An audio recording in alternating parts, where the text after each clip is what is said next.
Hey guys, welcome back. It's Kat from Madcatt Art Series, and today we're going to be drawing the amazing Spider-Man. So if you guys want to... Oh, he's backwards. Or he's backwards. If you guys want to see how I got this done and learn how I did it, stick around. Let me show you.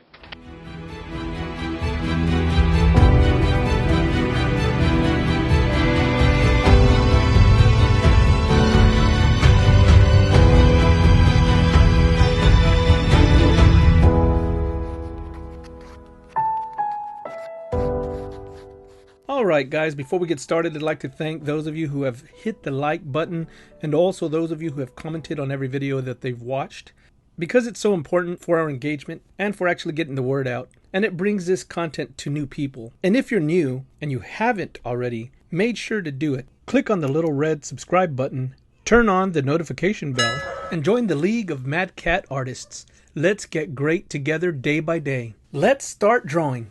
Okay, I'm going to go ahead and share some of the tools I use. This first one here is the Stadler Mars Technical Lead Holder. And this little trash can looking thing is the Stadler Lead Sharpener. The Technical Lead Holder uses Stadler lead sticks. I'll be using the H2.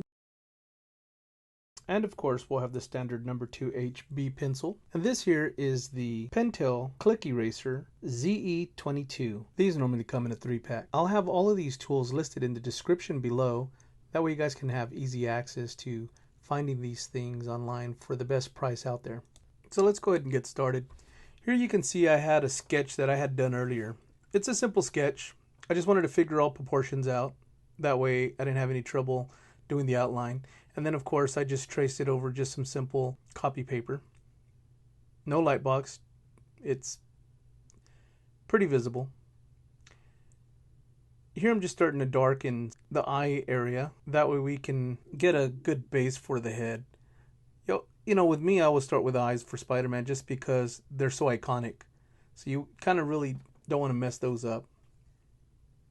Throughout this whole thing, I'm going to have this going through kind of a speed time lapse, but just so that way it doesn't take forever, because this one here took me about, I'd say about 35 minutes or so to do. And I'll chime in periodically just to let you know where we're at with things. Here I'm just drawing the logo. There's a lot of different ways to draw this logo, and personally this isn't my favorite. It just so happened to be the one that I came up with at that time. But it still came out cool.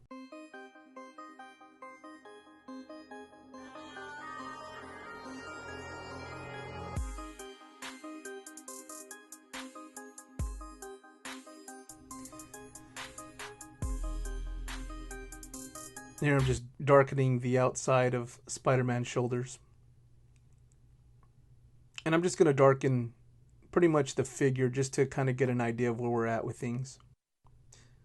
Now normally when drawing Spider-Man, you really don't want to do all of this muscular detail that I'm doing here. It tends to kind of throw your webbing off. You want to start really clean, and I hadn't drawn a web head in a while, so live and learn kind of thing.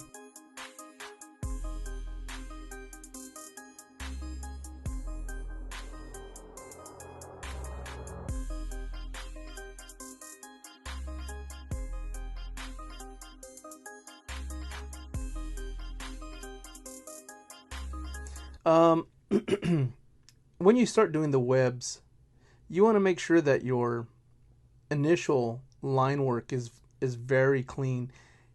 And with Spider-Man, it's easy to really kind of go off, course with his webs, and you really want to make sure that they stay uniformed and clean.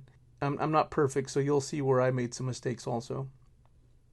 I think if I had to draw Spider-Man as a ongoing series, I'd go nuts drawing these webs on a panel-to-panel basis, so you really got to love the guy. But he is fun to draw and definitely one of my favorite characters. I remember when they came out with a bunch of different series like the Powerless series and a couple of other ones that just really kind of stand out for me. The Todd McFarlane stuff was fun to read and also to really view, with all his line work and his crazy webbing and his unrealistic poses. It really opened that door for all of us artists who started drawing later to the possibilities of what you could do with Spider-Man.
Here I'm starting to do all the shadowing, following the leg muscles and all that kind of stuff. And you want to use references when you can. And I study muscles and anatomy as much as I can because it's very important, especially if you want to be moving at the speed of thought. But I always refer to them, and here is no different. I was definitely referring to my muscle references that I had drawn. Spider-Man is always put in a lot of awkward, different positions, and you don't normally draw the legs in these ways, so it's easy to kind of get lost in it.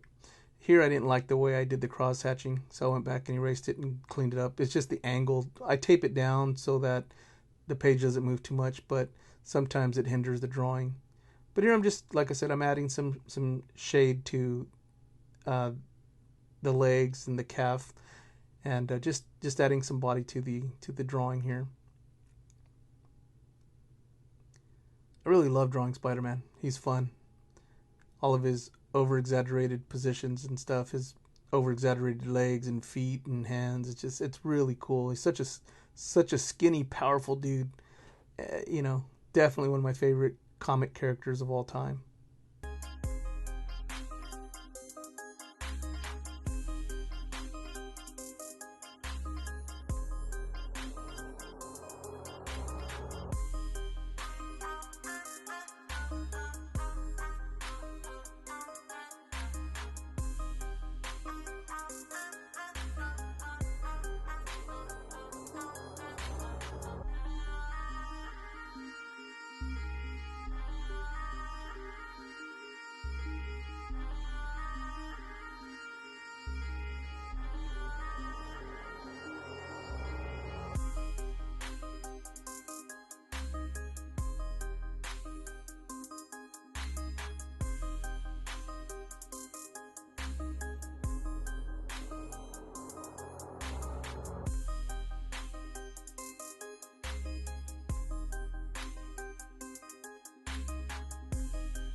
Here I'd like to note that now's the time to start adding tones and muscles. Once you've got all of the spider webs in the suit done, now it's time to add the shadows and the defining muscle portion of the actual suit, and this is what you're going to see me doing now. It has definitely been a long time since I've drawn old Spider-Man here, the old friendly neighborhood Spider-Man. I really like drawing him. It's fun. Just so you guys know, I'm going to be doing a Spider-Man series this week. I'm going to cover, some of the villains, draw Spider-Man as a cartoon. As you see here, I'm drawing him as a comic. Just to add some fun. Just the idea of drawing Spider-Man and some of his nasty villains is going to be fun. So please stay tuned for that. That's going to be great. You guys will really like that.